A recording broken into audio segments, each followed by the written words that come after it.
آئیے بات کرتے ہیں فخر الدین نظامی بیدری کی اور ان کی اہم مثنوی جو بہت زیادہ معروف و مشہور ہے قدم راؤ پدم راؤ کے بارے میں۔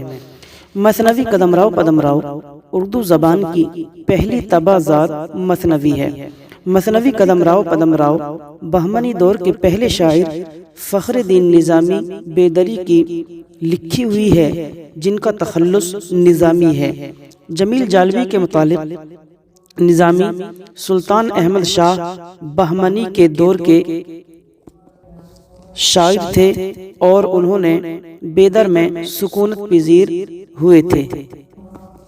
نصیر الدین ہاشمی کے مطابق نظامی سلطان احمد شاہ کے درباری شاعر تھے۔ مثنوی قدم راؤ پدم راؤ احمد شاہ بہمنی کے دور ہی میں لکھی گئی تھی اور اس کا زمانہ تصنیف یعنی جس وقت میں یہ لکھی گئی تھی وہ زمانہ سن 1421 عیسوی سے 1435 عیسوی کا درمیانہ حصہ ہے، یعنی تقریباً 15 سال کی مدت لگی مثنوی قدم راؤ پدم راؤ کو لکھنے میں۔ مثنوی قدم راؤ پدم راؤ کا تعارف سب سے پہلے مجلہ معارف میں نصیر الدین ہاشمی نے کرایا اور اس کا نام بھی نصیر الدین ہاشمی نے ہی تجویز کیا۔ مثنوی قدم راؤ پدم راؤ کو جمیل جالبی نے ترتیب دے کر ایک طویل مقدمے کے ساتھ 1973 عیسوی میں انجمن ترقی اردو پاکستان کراچی سے شائع کیا تھا۔ اس بات سے اندازہ لگتا ہے کہ تقریباً 500 سال بعد مثنوی قدم راؤ پدم راؤ شائع ہو کر منظر عام پر آئی تھی اور سب سے پہلے اس کو جو شائع کیا تھا وہ جمیل جالبی نے ہی کیا تھا۔ جمیل جالبی نے قدم راؤ پدم راؤ کا انتساب بابائے اردو سر سید احمد خان کے نام کرتے ہوئے فارسی کا مشہور مقولہ حق بحق دار رسید درج کیا، جس کا ترجمہ ہوتا ہے کہ حقدار کو حق پہنچ گیا۔ مثنوی قدم راؤ پدم راؤ کا نسخہ عمر یافعی کے پاس تھا۔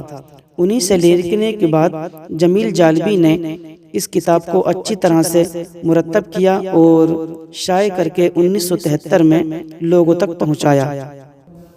آپ کو ایک اہم جانکاری ہم دے دیں کہ مثنوی قدم راؤ پدم راؤ میں اشعار کی تعداد 1032 ہے اور 1033واں شعر نامکمل ہے۔ مثنوی قدم راؤ پدم راؤ بحر متقارف مسمن محذوف الآخر یا مقصور الآخر ہے۔ مثنوی قدم راؤ پدم راؤ کی زبان کافی مشکل بتائی جاتی ہے اور اس میں گجری اردو کا عکس نظر آتا ہے۔ مثنوی قدم راؤ پدم راؤ میں ہندی اور مقامی الفاظ کی کثرت ہے، بہتات ہے۔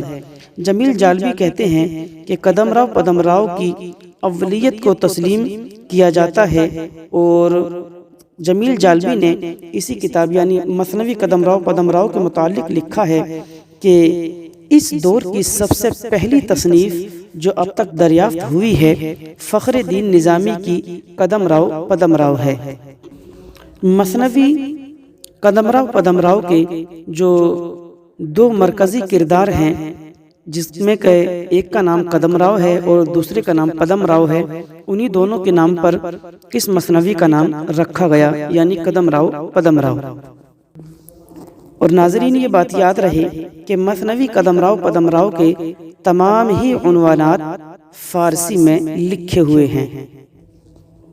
ناظرین بہت تیزی کے ساتھ ہم مثنوی قدم راؤ پدم راؤ کا خلاصہ آپ کے سامنے بیان کریں گے، لیکن مثنوی قدم راؤ پدم راؤ کا خلاصہ بیان کرنے سے پہلے ہم 4 باتیں آپ کو بتا دیں جو کہ آپ کو یاد ہونی چاہیے، جس سے کہ مثنوی قدم راؤ پدم راؤ کا خلاصہ سمجھنے اور یاد رکھنے میں آپ کو بہت زیادہ آسانی رہے گی۔ کرداروں کی پہچان کچھ اس طرح سے بتائی جاتی ہے کہ قدم راؤ ہیرا نگر کا راجہ ہے جو ایک اعلیٰ ذات کی ناگنی کو ایک ادنا سی سانپ سے میل جول کھاتے ہوئے دیکھتا ہے اور تلوار سے سانپ کو مار دیتا ہے۔ اور پدم راؤ یہ قدم راؤ کا وزیر ہے کہ جس کے سر پر پدم کا نشان تھا۔ اور تیسری بات اکھر ناتھ جو ایک جوگی ہے جو راجہ قدم راؤ کو امیر بید اور دھوئر بید سکھاتا ہے۔ اور تیسری بات یاد رہے مدھر بدھ یہ نقلی راجہ یعنی اکھر ناتھ کا وزیر ہے جسے اکھر ناتھ راجہ بننے کے بعد انعام دیتا ہے۔ اب یہ چاروں باتیں یاد رہیں، کدم راؤ، پدم راؤ، اکھر ناتھ اور مدر بدھ، ان چاروں کے تعلق سے ہی آپ کو کدم راؤ پدم راؤ کا خلاصہ بہت اچھے سے سمجھ میں آ جائے گا۔ آئیے اب بات کرتے ہیں مثنوی کدم راؤ پدم راؤ کے خلاصے کی۔ مثنوی کدم راؤ پدم راؤ کا قصہ کدم راؤ اور پدم راؤ کے کرداروں پر مشتمل ہے۔ کدم راؤ ہیرا نگر کا راجہ ہے اور پدم راؤ اس کا وزیر ہے جو ایک ناگ ہے، اور کدم راؤ کی عنایت سے اس کے سر پر پدم بھی موجود ہے، یعنی اس کا نشان موجود تھا۔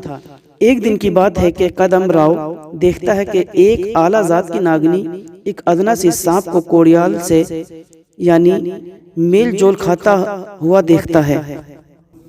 یہ ماجرا دیکھ کر کدم راؤ آپے سے باہر ہو جاتا ہے اور تلوار سے سانپ کو مار دیتا ہے، جس کی وجہ سے ناگنی کی دم بھی کٹ جاتی ہے اور وہ پاس کی ایک جھاڑی میں چلی جاتی ہے۔ کدم راؤ وہاں سے متاثر ہو کر اور پزمردہ ملول ہو کر اپنے محل میں آتا ہے اور چپ چاپ اپنے بستر پر لیٹ جاتا ہے۔ رانی جب کدم کی یہ حالت دیکھتی ہے تو وہ اس کے پاس جا کر اس کی اداسی کا سبب پوچھتی ہے، اور رانی کے بہت اصرار کرنے کے بعد وہ اس سے ناگنی اور کوڑیال کا چشم دید واقعہ سناتا ہے، اور رانی سے کہتا ہے کہ عورت کی ذات کی وفاداری سے اس کا بھروسہ اٹھ گیا ہے۔ رانی کدم راؤ کی بہت سمجھاتی ہے، لیکن کدم راؤ اس کی بات نہیں سمجھتا ہے۔ لیکن رانی کدم راؤ کو بہت زیادہ سمجھاتی ہے کہ ہر عورت ایک جیسی نہیں ہوتی، وہ تو ہمیشہ اس کی وفادار داسی بن کر رہی ہے، لیکن رانی کی باتوں کا اس پر کوئی بھی اثر نہیں پڑ رہا تھا، اور وہ دنیا سے بیزار ہو جاتا ہے اور جوگیوں اور سنیاسیوں کی صحبت اختیار کرنے کا فیصلہ کر لیتا ہے۔ وہ لوگوں سے کسی باکمال جوگی کو ڈھونڈ کر لانے کا حکم دیتا ہے، یعنی کدم راؤ لوگوں کو حکم دیتا ہے کہ کوئی باکمال جوگی کو ڈھونڈ کر لاؤ۔ لوگ اکھر ناتھ نام کے جوگی کو اس کے پاس لاتے ہیں۔ اکھر ناتھ اس کے سامنے اپنا کمال دکھاتا ہے اور لوہے کو سونا بنا دیتا ہے۔ کدم راؤ اس سے بہت خوش ہوتا ہے اور اسے انعام و اکرام سے نوازتا ہے اور اس سے یہ فن سکھانے کی فرمائش کرتا ہے کہ یہ فن مجھے بھی سکھائیے۔ جوگی اکھر ناتھ کدم راؤ کو دھوئر بید اور امیر بید سکھاتا ہے اور راجہ سے ایک طوطا لانے کو کہتا ہے۔ راجہ کدم راؤ محل سے رانی کے پالے ہوئے طوطے کو پھل کھلاتے ہوئے جوگی کے پاس لاتا ہے۔ جوگی اکھر ناتھ اپنی روح کو کدم راؤ کے جسم میں اور کدم راؤ کی روح کو طوطے کے جسم میں منتقل کر دیتا ہے، اور خود جوگی اکھر ناتھ راجہ بن کر حکومت کرنے لگتا ہے۔ کدم راؤ طوطا بن کر ادھر ادھر مارا مارا پھرتا ہے۔ ایک دن اڑتے اڑتے اسے اپنا محل نظر آتا ہے اور وہ اپنے محل میں پدم راؤ کے پاس آتا ہے اور اس سے کہتا ہے کہ وہ راجہ کدم راؤ ہے، لیکن پدم راؤ کو اس کی بات پر یقین نہیں آتا ہے۔